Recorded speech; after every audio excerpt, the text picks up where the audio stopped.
Halo kaum intelektual sekalian, wow, gila, gila, gila, gila.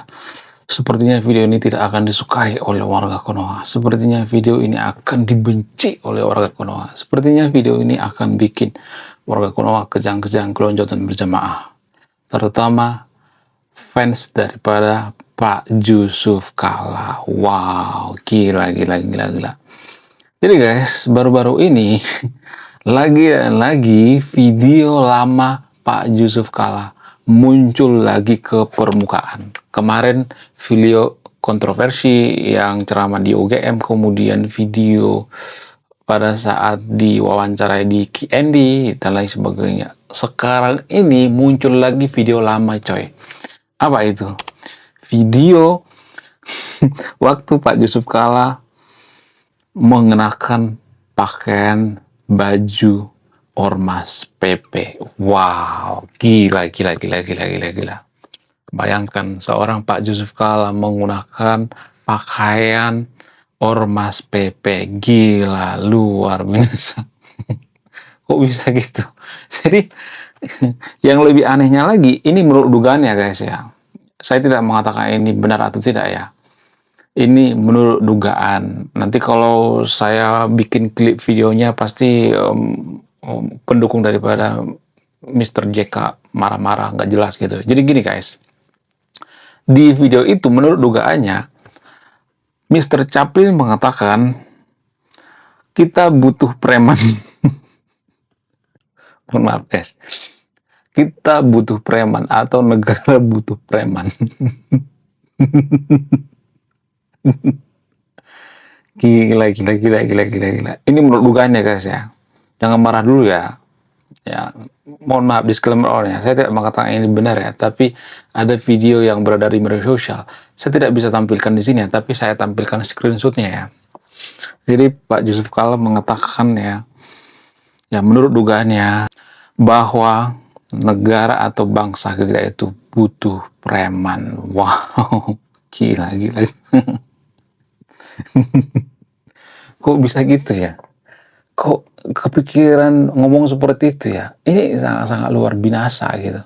Kenapa bisa seperti itu? Apa alasannya? Kenapa video daripada Pak Jusuf Kalla ini muncul lagi ke permukaan? Apa alasannya? Jadi saya mencium ada satu keanehan di sini. Saya tidak memojokkan Pak Jusuf Kalla di sini ya. Saya benar-benar netral ya. Ada semacam kejanggalan gitu. Apakah karena Pak Jusuf Kalla mengkritik Pak Prabowo sehingga pendukung-pendukung Pak Prabowo itu berusaha membongkar kesalahan-kesalahan daripada Pak Jusuf Kalla, mencari di mana titik lemah Pak Jusuf Kalla? Apakah karena Pak Jusuf Kalla itu berusaha mengkritik pemerintahan Pak Prabowo? Apakah karena Pak Jusuf Kalla itu mendukung Pak Anies? Apakah karena Pak Jusuf Kalla menyalahkan Pak Prabowo menaikkan BBM?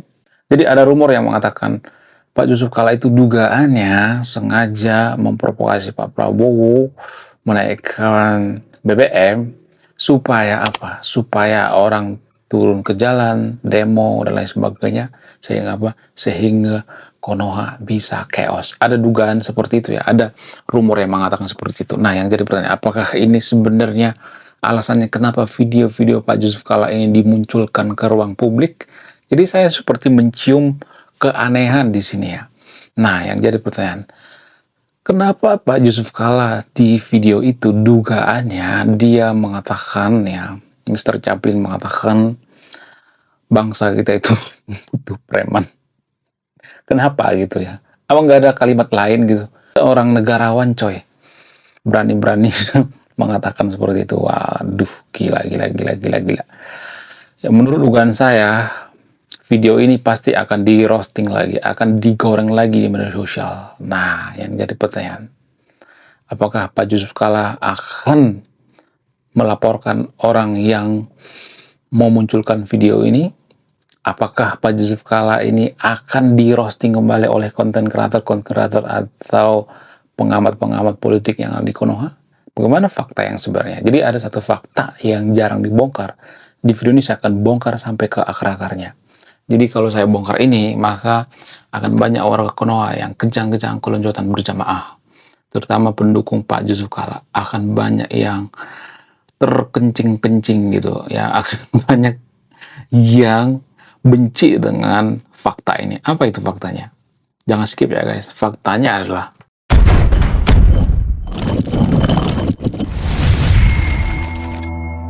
jadi pada faktanya ini banyak orang yang tidak menerima ini kalau saya mengatakan seperti itu ya. Ini berdasarkan analisis saya gitu, berdasarkan pengamatan saya karena saya itu sangat suka mengamati seputar fenomena yang ada di Konoha. Jadi guys, kalau saya perhatikan setiap mantan presiden, setiap mantan wakil presiden akan selalu dimusuhi siapapun itu, semuanya. Pak Soekarno dulu waktu baru lengser dimusuhi, dikata-katain tukang kawin ya. Kemudian Pak Soeharto gimana? Pak Soeharto juga dikata-katain otoriter ya ketika baru lengser gitu ya. Kemudian Pak Gus Dur juga seperti itu, Bu Megawati, Pak SBY dulu. Ya, Pak SBY dulu dikata-katain. Pak Jokowi sekarang lagi dicari-cari kesalahannya kan. Ya kan, ijazah lah apalah. Kemudian tidak terkecuali Pak Yusuf Kala. Cuma satu yang selamat. Siapa itu? Pak Maruf Amin. Pak Maruf Amin nggak tahu ya apakah karena dia sering diam gitu ya sehingga orang berpikir kayaknya nggak terlalu berpengaruh deh ya. Apakah itu alasannya? Jadi termasuk Pak Yusuf Kala. Pak Yusuf Kala ini ya di roasting habis-habisan oleh warga Konoha, dicari-cari kekalahannya. Kenapa bisa seperti itu? Ya, maksudnya kesalahannya dicari-cari. Kenapa bisa seperti itu? Apa alasannya? Jadi kita itu adalah masyarakat yang terlalu mencintai dan terlalu membenci. Ya, di satu sisi kita tuh sangat-sangat mencintai seseorang, tapi di sisi lain kita tuh sangat membenci. Jangankan dalam hal pemimpin, pacaran sekalipun kalau sudah mantan, kita tuh sudah terbiasa ngata-ngatain mantan. Padahal itu hal yang tidak bagus guys. Kalau kita ngata-ngatain mantan terus. Sama seperti di Konoha. Ya, sistem politik kita kan seperti itu ya. Tradisi politik kita seperti itu ya, ngata-ngatain mantan gitu. Bagaimana dengan Pak Yusuf Kala ini? Ya, saya melihat adanya upaya ya, menurut keyakinan saya, upaya melemahkan kekuatan politik daripada Pak Yusuf Kala. Apa alasannya? Kemungkinan besar karena dia mendukung Anies dan karena dia itu berbeda pandangan dengan Pak Prabowo. Mohon maaf bagi pendukung Pak Prabowo ya, saya tidak berpihak pada siapapun di sini ya. Dan menurut saya ini sangat-sangat berbahaya sekali ya. Ini berdasarkan pengamatan saya ya. Bagaimana dengan Pak Yusuf Kala?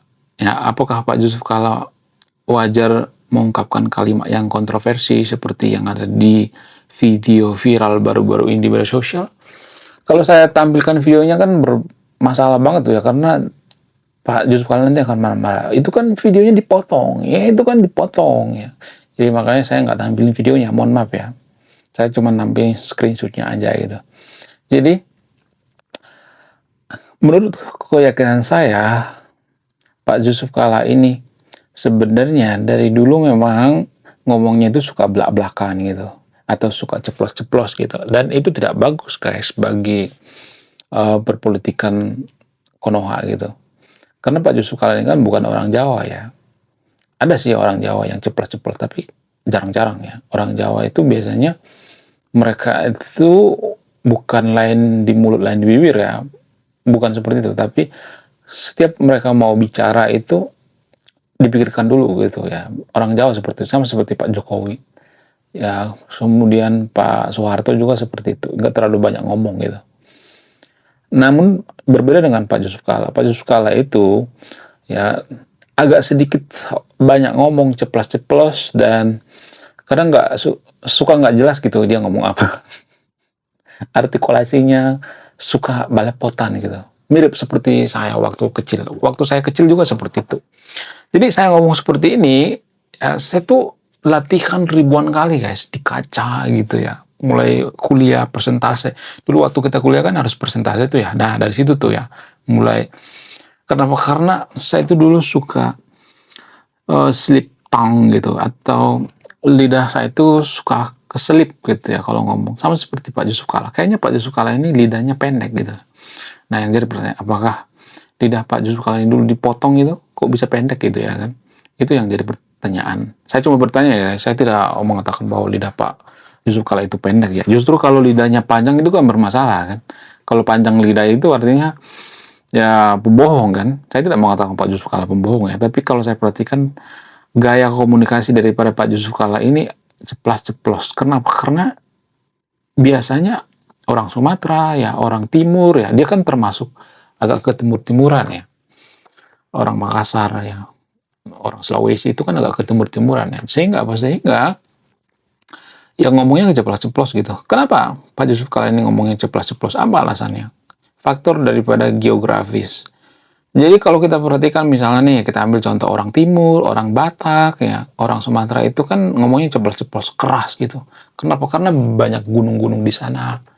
Ya, sama seperti di Tanah Batak. Tanah Batak itu bergunung-gunung ya, berlembah-lembah gitu ya. Nggak seperti di Pulau Jawa. Pulau Jawa itu kan cenderung datar ya, karena pesisir. Sehingga kalau kita misalnya ngomong di tempat yang bergunung-gunung itu, suara kita nggak nyampe. Sehingga apa? Sehingga kita ngomongnya keras dan cenderung ceplas-ceplos ya.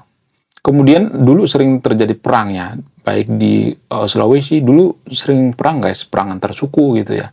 Sehingga apa? Sehingga kita terbiasa ngomongnya ceplos-ceplos cepet gitu. Karena apa? Karena kondisi perang zaman dulu ya. Kalau nggak cepet ya kita bisa mati gitu.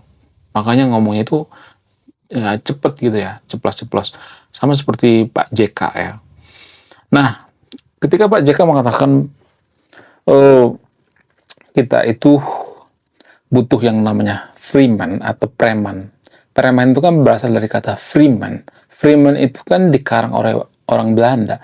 Belanda lah yang mengatakan preman itu, maksudnya Belanda yang mengatakan bahwa preman itu, maksudnya yang memberikan nama preman itu kan Belanda. Berasal dari kata freeman, manusia yang bebas. Maksudnya dia nggak mau diatur ya, seenaknya aja gitu ya. Preman kan seperti itu ya. Gak semua preman ya, ada juga preman yang sudah insaf gitu ya. Ada preman yang naik haji gitu ya. Jadi nggak semuanya ya. Jadi kalau saya perhatikan itu, menurut keyakinan saya, maksud daripada Pak Yusuf Kalla gini ya, misalnya nih ada proyek ya, menurut keyakinan saya, di Konoha misalnya ada proyek. Biasanya kalau kita perhatikan, proyek-proyek di Konoha itu, kalau dikerjain sama preman tuh cepet tau guys. Saya nggak tahu kenapa. Ini menurut keyakinan saya. Biasanya kalau proyek itu dikerjain preman, cepet selesainya.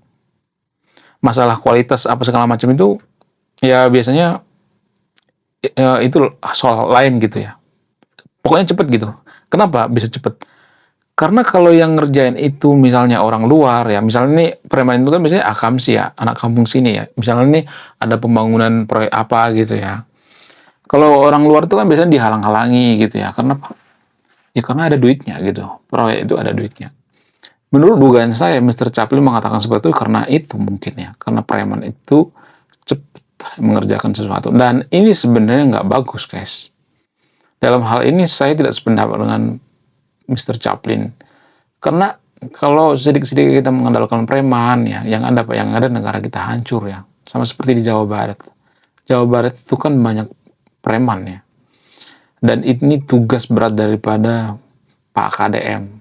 Dan sekarang sudah mulai berkurang walaupun ya premannya masih ada. Premannya itu sebenarnya bukan hilang tapi tiarap ya. Tiarap dulu gitu ya. Ini sangat berbahaya sekali guys. Kalau kita itu selalu mengandalkan yang namanya preman. Sama halnya dengan di luar negeri, di Meksiko misalnya, di negara-negara lain misalnya, ya biasanya preman di sana itu mengintervensi negara. Lalu bagaimana dengan Konoha? Siapa preman yang sebenarnya di Konoha? Preman yang sebenarnya itu ya biasa aja pejabat di Konoha. Pejabat di Konoha itu bekerja sama dengan preman guys. Itu bukan hal yang tabu lagi gitu. Menurut keyakinan saya, kenapa Mr. Chaplin mengatakan seperti itu? Ya mungkin dugaan saya dia sering bekerja sama dengan preman gitu. Sehingga hal ini hal yang biasa di Konoha gitu. Ya justru pejabat kita itu bisa aja menyamar jadi preman kan, tanpa kita sadari kan. Hidup itu nggak sesimpel yang kita pikirkan, Ferguson. Apalagi hidup di Konoha. Di Konoha itu banyak masalah. Kenapa? Karena banyak preman. Kenapa ada preman? Apa alasannya? Preman ini kan muncul dari kegagalan sistem. Jadi kalau di suatu negara itu banyak preman, banyak maling, banyak tukang nipu dan lain sebagainya, berarti sistem pernikahannya gagal gitu. pendidikan tidak berhasil mendidik preman. Jadi kalau di suatu negara itu banyak preman, berarti guru-gurunya gagal gitu, ya mendidik masyarakatnya ke arah yang lebih baik gitu. Ya itu menurut keyakinan saya pribadi ya. Kalau misalnya di Konoha itu kan ada tuh ya guru-guru di Konoha, nggak semuanya tapi ya. Kalau nggak ada presiden maka ya kalau nggak ada guru nggak ada presiden gitu ya. Jadi biasanya seperti itu ya. Ya, yang kalau nggak ada guru, preman juga nggak ada kan. Sama aja sebenarnya. Cuman kan kita kan nggak suka introspeksi diri ya. Bahkan guru sekalipun, guru-guru di Konoha juga kan, mereka susah introspeksi diri ya. Kalau nggak ada guru ya preman juga nggak ada. Preman itu muncul dari apa? Muncul karena kegagalan sistem pendidikan atau kualitas pendidikan itu yang buruk. Kalau kualitas pendidikan kita bagus tuh, preman nggak bakalan ada guys. Nggak bakal. Preman itu muncul dari apa? Kegagalan sistem. Ya, nggak ada sebenarnya orang yang pengen jadi preman. Karena apa? Karena ya preman juga berpikir, ya gue kan harus menghidupi keluarga gue, pekerjaan nggak ada, pengangguran dan sebagainya. Bukan berarti saya membela preman di sini ya. Tapi kalau pendidikan kita bagus, ya pendidikan kita tuh nggak fokus pada hafalan-hafalan, maka preman akan semakin berkurang. Ya, belum lagi preman bersorban atau preman yang berkedok agama. Ada banyak tuh yang masuk ke atas podium, lalu mereka ngomong di sana, bicara di sana gitu, ngejelek-jelekin agama lain ya, mengkafir-kafirkan agama lain.